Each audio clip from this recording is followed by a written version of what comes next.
et bienvenue dans notre numéro spécial de C'est pas sorcier sur la maison écologique. Aujourd'hui, je vais rencontrer Annabelle et Nicolas qui vivent dans une maison verte depuis plus de 10 ans. Allez, venez avec moi, je vous les présente. Alors, Nicolas, Annabelle, bonjour, comment allez-vous? Très bien, Très bien. Eh bien, vous vivez dans une maison écologique depuis plus de 10 ans, mais moi je me demande à quoi ça ressemble une maison écologique. Dis donc, Jamy, à quoi ça ressemble une maison écologique? Oui Fred, effectivement, la maison écologique est loin d'être une maison comme les autres. C'est une maison dont l'architecture a son importance puisqu'elle permet d'optimiser l'utilisation de l'énergie du bâtiment.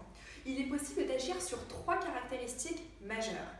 L'orientation de la maison, la forme de la maison, mais surtout l'orientation des façades.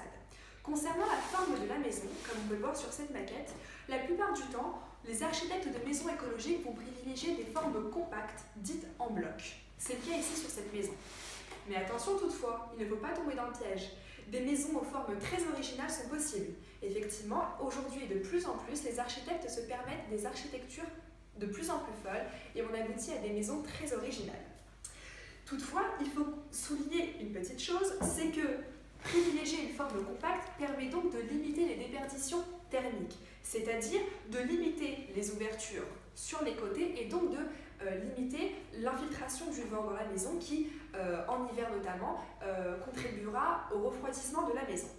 Concernant l'orientation de la maison, l'orientation est, elle non plus, non négligeable. Effectivement, on va donc limiter l'ouverture de la maison et des façades dans les endroits trop venteux, mais il s'agira effectivement d'implanter la maison dans un endroit proche de la verdure, puisqu'effectivement, les arbres, comme les feuilles, peuvent limiter, notamment, peuvent servir donc de bouclier en quelque sorte face au vent. Ce qu'il ne faut pas surtout oublier, c'est le fait que les façades de la maison, ici on placera donc de grands baies vitrées plutôt au sud, puisque c'est là que le soleil est le plus fort. Au nord, on placera au contraire le garage par exemple.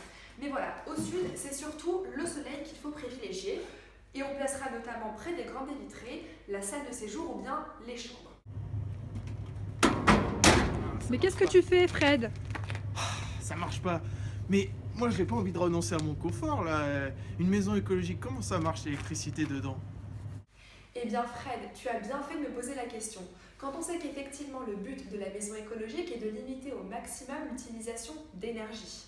Effectivement, un des postes de dépenses principaux des ménages est l'électricité. On estime en effet que pour une famille composée de 4 personnes, 2 adultes et 2 enfants par an, la consommation d'électricité atteint parfois les 3500 kW par an, ce qui est considérable et ce qui représente une facture assez élevée pour les familles. Malheureusement, et dans le temps, les besoins en électricité vont augmenter de plus en plus du fait de la multiplication des appareils électroménagers. C'est pourquoi la maison écologique possède cet avantage de pouvoir mettre à disposition des outils très particuliers et qui sont très efficaces.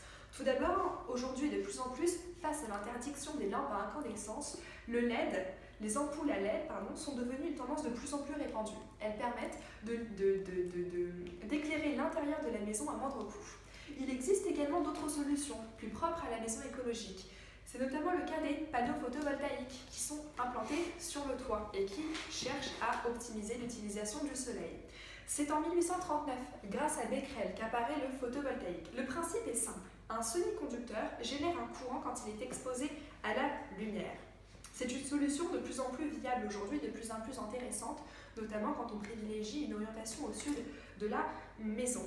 Autrement dit, on estime qu'une installation de 18 à 24 m² de panneaux photovoltaïques pour une maison de 100 m² peut permettre d'être autonome sur 1 an pour une famille de 4 personnes, ce qui est assez intéressant.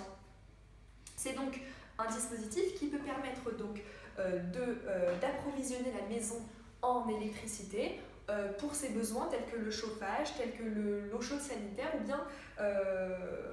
ou bien l'eau chaude sanitaire.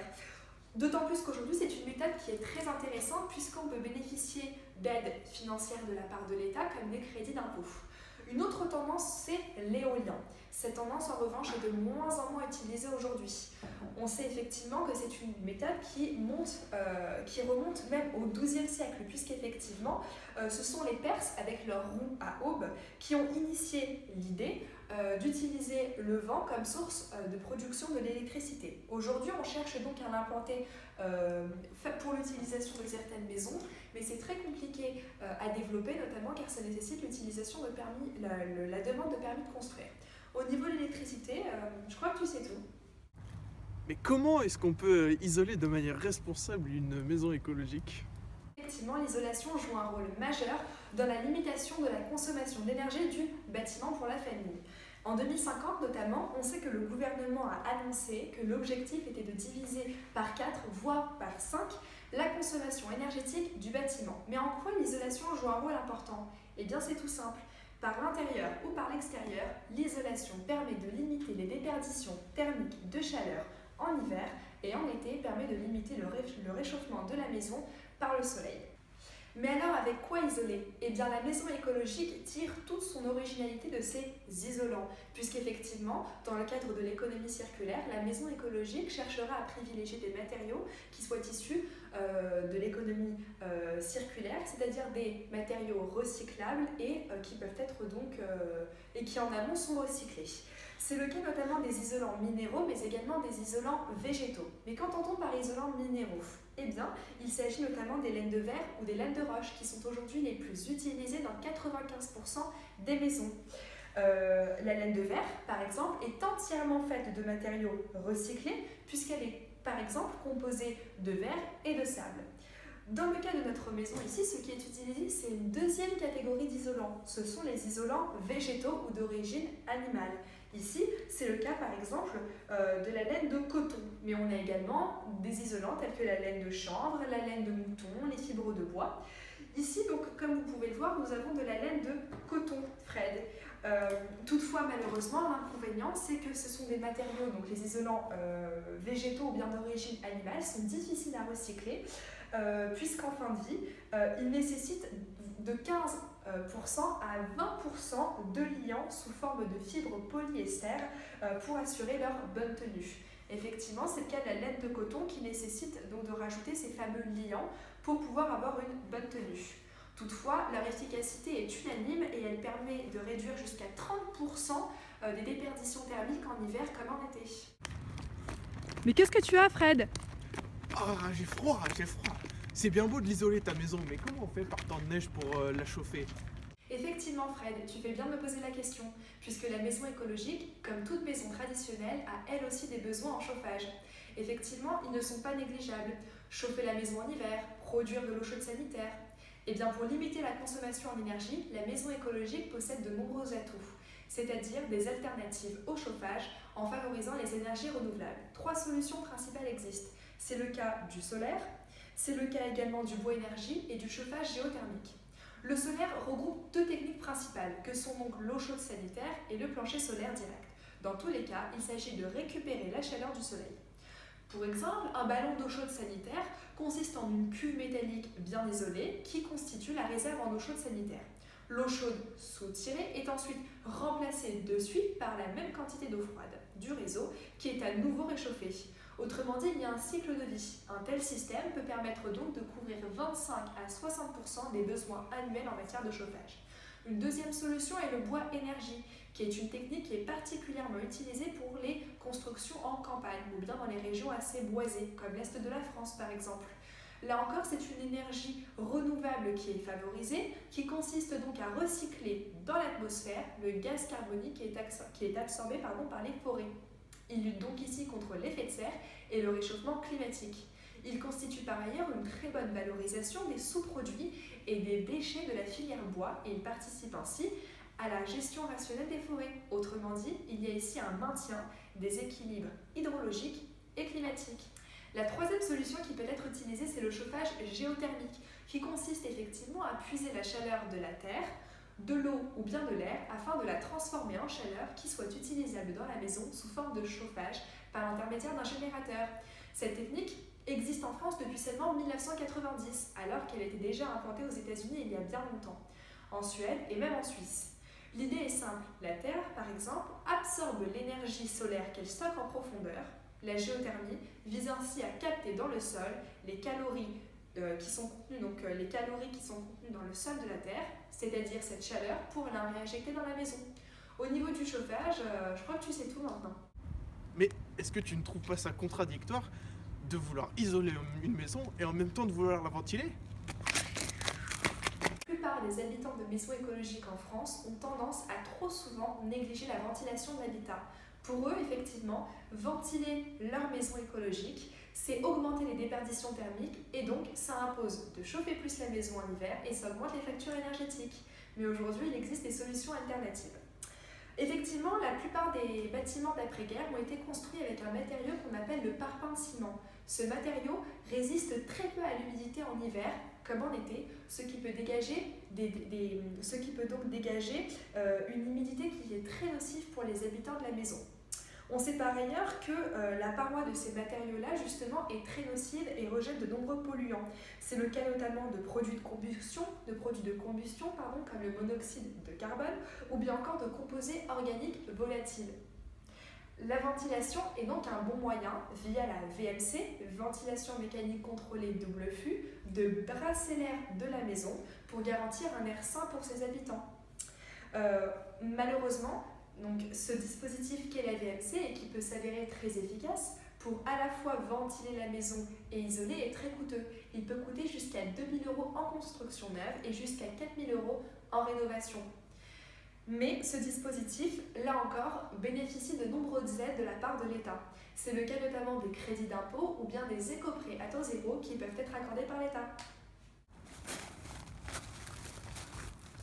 Mais qu'est-ce que tu fais là, Fred? J'essaye de récupérer l'eau de pluie. Mais d'ailleurs, dans une maison écologique, comment on fait pour en avoir de l'eau? En effet, on sait que l'eau est un des postes de dépense principal des ménages. En 2014, par exemple, on estime que le prix moyen du mètre cube d'eau était de 3,78 €, ce qui est assez élevé. Pour exemple, et à cet égard, les Français payent en moyenne 463,60 € par an d'eau selon donc un rapport de l'Observatoire des services publics d'eau et d'assainissement. Mais alors, comment la maison écologique fait-elle pour diminuer considérablement ses factures d'eau? Eh bien, c'est tout simple, en profitant de l'eau de pluie. Et pour cela, la maison écologique et ses habitants notamment cherchent à installer des dispositifs tels que des récupérateurs d'eau de pluie, dont vous avez ici une image. Mais alors, comment ça fonctionne le récupérateur d'eau de pluie? Eh bien, c'est tout simple. On a en fait des cuves qui sont placées à l'extérieur de la maison. L'eau de pluie se dépose dans ces cuves et puis ensuite l'eau est redistribuée via un tuyau dans le sous-sol de la maison pour notamment l'alimentation de l'eau chaude sanitaire, et ensuite notamment de l'eau potable. On estime notamment que la récupération d'eau de pluie permettrait donc de réduire les factures d'eau potable de 30% et de récupérer ainsi l'équivalent, attention, de 600 litres par mètre carré par an, où que l'on soit en France. C'est pourquoi c'est assez intéressant et que de nombreux habitants aujourd'hui optent pour ce type de solution. Toutefois, d'autres solutions existent, et c'est notamment le cas de dispositifs qu'on peut installer à l'intérieur même de la maison. C'est le cas notamment donc de ces dispositifs moins imposants que sont les économiseurs d'eau, qu'on appelle donc des mousseurs, et qu'il est possible de placer sur vos installations de douche. Et une telle solution permet effectivement de réduire le débit de 12 litres à 6 litres à chaque utilisation de votre douche. Donc ce qui est une solution très intéressante. Mais en quoi elle est construite cette maison écologique? Eh bien oui Fred, tu fais bien de poser la question, puisque le gros œuvre et les matériaux utilisés pour la maison écologique sont à la base de la construction du bâtiment.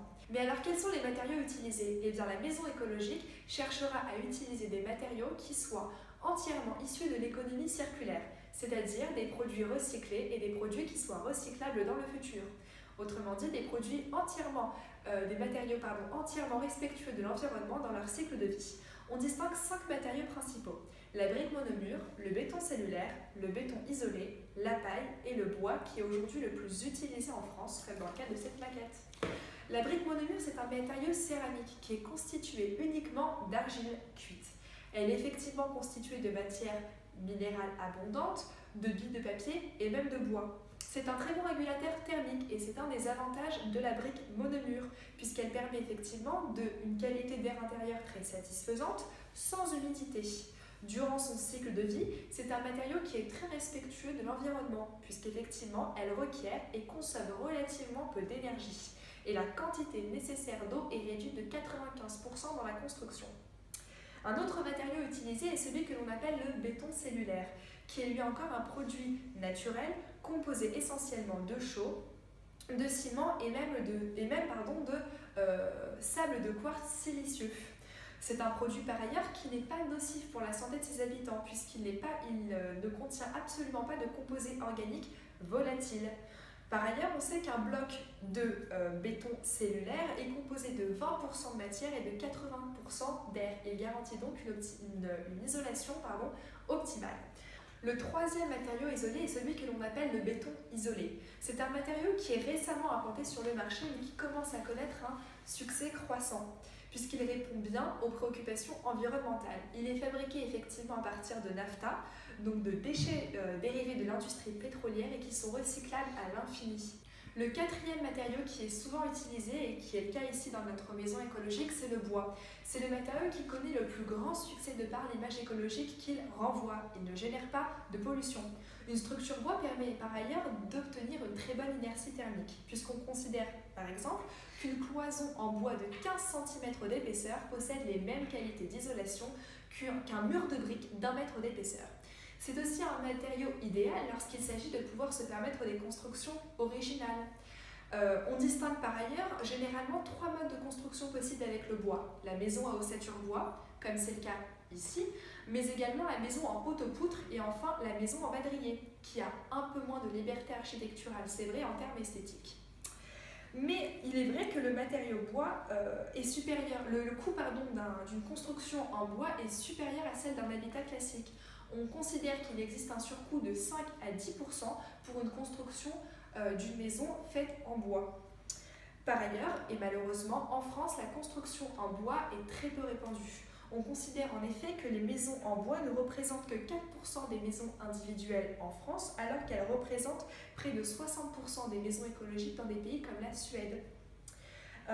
Effectivement, de nombreux habitants possèdent encore de trop nombreux a priori sur le bois et notamment sur sa pérennité dans le temps. Certaines personnes pensent que le bois vieillit mal ou bien encore que c'est un matériau qui aura tendance à être trop détérioré dans le temps. Le cinquième matériau qui peut être utilisé, c'est la paille. Mais malheureusement, ce matériau aujourd'hui fait très peu l'unanimité parce qu'il renvoie une image d'un matériau qui est peu fragile et peu qualitatif. On l'utilisait effectivement dès le 19e siècle, dès le milieu du 19e siècle, pour de premières bâtisses en paille dans le Nebraska.